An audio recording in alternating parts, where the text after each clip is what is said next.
Good morning.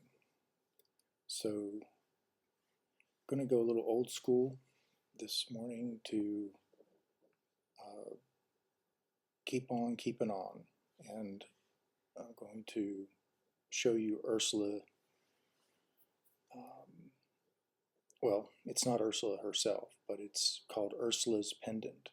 And she's a Cyclopean nanny to orphans. And this is a ceremonial pendant that she wears during events. Yes, she's a cyclops and she takes care of orphans. Sometimes when I do pieces, I don't pre-think or pre-plan as far as sketches go. An idea appears and I run with it, like a old dog with a bone. And a little backstory on this piece, and I'll explain more when I'm showing it.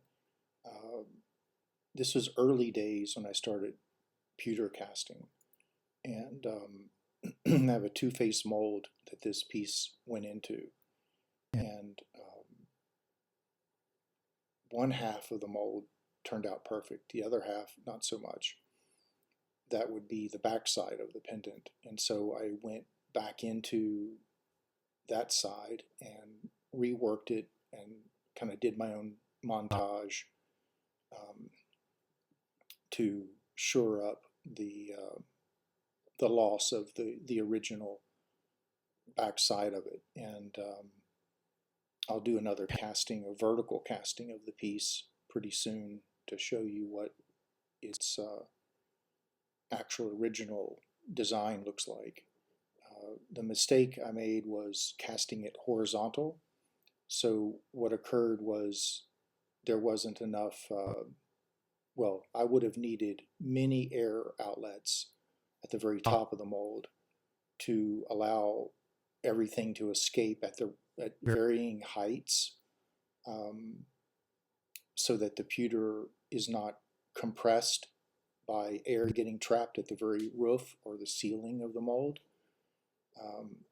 Super complex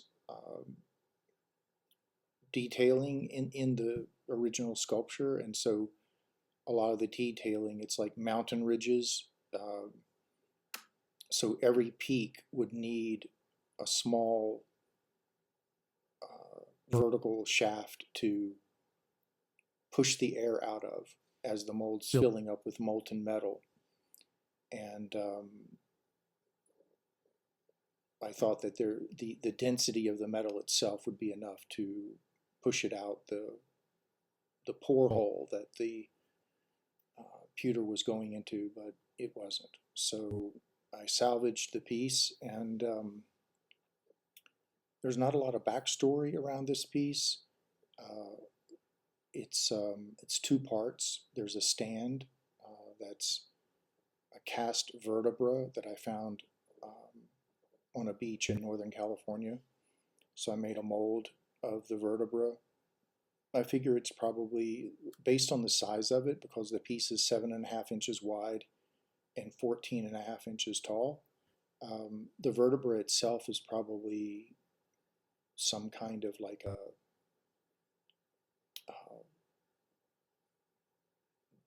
not a dolphin, because it's much bigger than a dolphin, but well, I won't get too sidetracked into trying to go through my marine biology files to figure out what this could have been. But one thought was maybe a sea lion, but not sure. And so ultimately, with pewter, the nice thing about it is it's 1-to-1 scale, so there's no shrinkage because I cast directly into the mother mold. And so this is the original size of the original piece. There's no middle step as far as doing lost wax or ceramic shell, things like this, where in bronze you lose 10 to 12% of the original size of the piece. And also with pewter, you can go back and rework and embed things into it much easier than you would bronze or perhaps even aluminum. Not that too much is cast in aluminum these days, mostly bronze. So with no further ado, I'm going to trying to make this video a little bit longer than just a display video, and also I need to dial in my camera, my second cam, and getting details. I tried to do it this morning, and very strange things started happening. So needless to say, that's not happening. So I'm going to go old school, show you this by just lifting it up, all 12 pounds of it.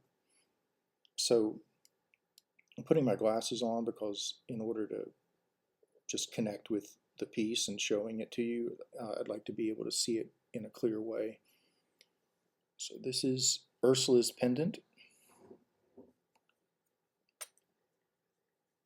Do my best here for you.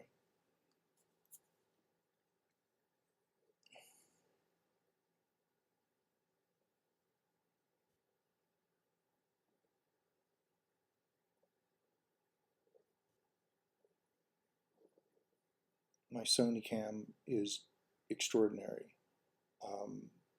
My iPhone 16 is not. So thanks to Apple, I'm not showing you this in the way that I would like, and that is on a rotating platform while speaking about it. But I'm going to get it set up. I just wanted to. I'm very stubborn, so I figured out a way to do it with my original turntable being my wrist.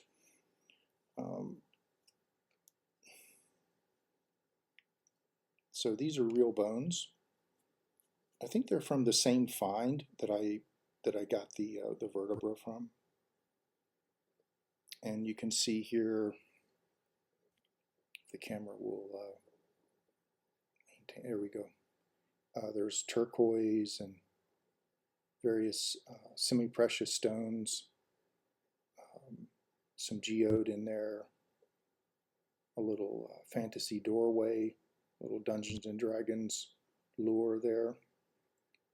See that little skull way down below, embedded in part of the vertebra.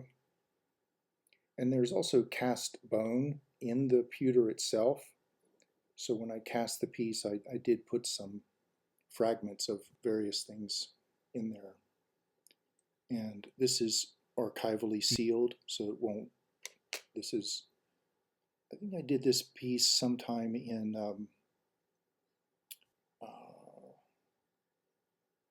2018, 2019, and this little detail here, little crystal ball moves around, and it's held in by the beaks of these hummingbirds. Now I'll show you. It comes off the base like this. So when she wears it, she doesn't wear it like personal jewelry. She only wears it during special ceremonies. So it's ceremonial.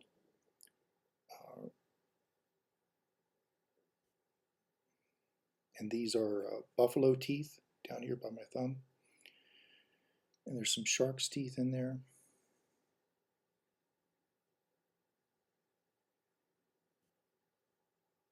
A little tiger's eye. You can see the skull a little better there. The camera's picking up perfect the actual color of the pewter. And I've got the hummingbirds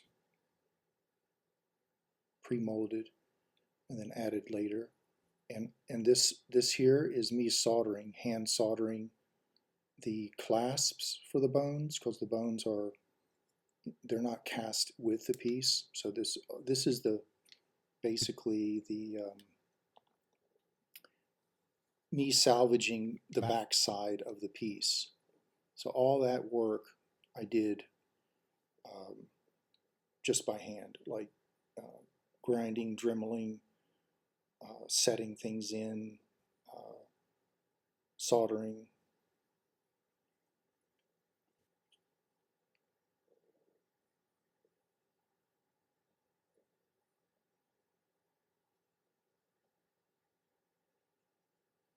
And yes, this piece is available. So reach out if you are so inclined.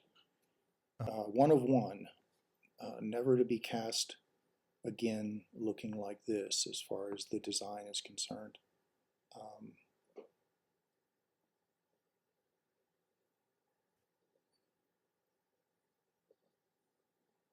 That's Swarovski crystal, that sort of orange crystal there. When I do add things, I try to go as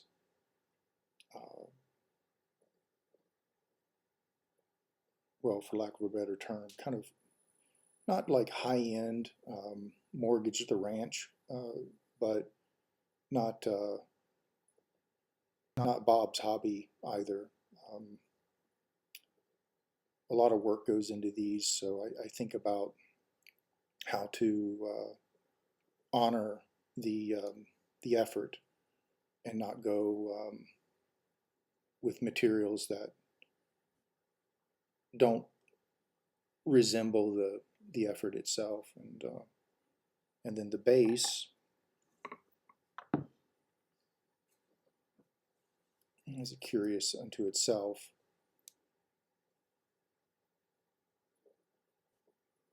So that's the vertebra. And this is a life casting, so let me fix my mic here a little bit. So this is no manipulation whatsoever. This is just raw cast of the actual vertebra. I did add some bones in there, bone fragments in the mold. And then I went back with a soldering iron and added the bones for the stand. So the pendant would have something to lean up against. And the bones have been manipulated. They've been carved, dremeled. Because they were broken, they kind of rough on the ends.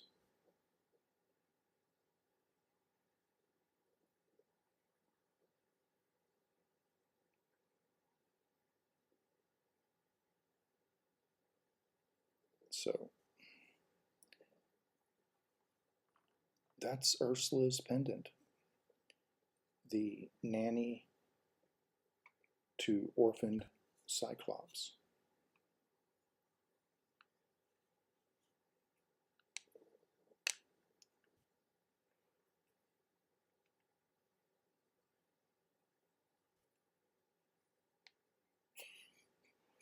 A little Pilates in the morning here, lifting and figuring out angles based on left is right and right is left when it comes to my camera.